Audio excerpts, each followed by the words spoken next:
Për sa kohë ishte brenda shtëpisë së famshme në Shqipëri, ai u kthye në fenomenin e gjithë shqiptarëve anë mban botës. Po flasim për Gjestin, i cili nga ky format doli fitues dhe mori plot 100.000 euro, por edhe pas këtij suksesi, fama e tij po vazhdon të rritet dita ditës. Teksa po vazhdon drama dhe mjegulla mbi raportin me Eglin, Gjestit nuk po i ndahet një roli në koncerte, atij të dashuruarit që i ka punët shumë keq. Këtë gjë ai e tha në një nga koncertet e tij të turit evropian. A jeni të vujt Allahile? Unë po. Pashallah unë jam të vujt, fort bile, shumë keq i kam punët, është shprehur ai duke nxitur pikpyetje mbi arsyet se pse e thot ai një gjë të tillë.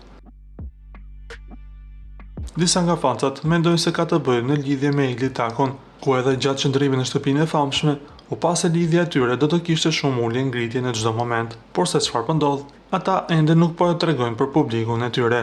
Nga ana tjetër na duhet të rikujtojmë se Gjesti është mjaft i angazhuar në për koncertet anë mban botës, ndërsa Egli po punon shumë për projektet e saj muzikore. Ju lutem klikoni tek butoni subscribe për të marrë të rejat më të fundit nga showbizi shqiptar.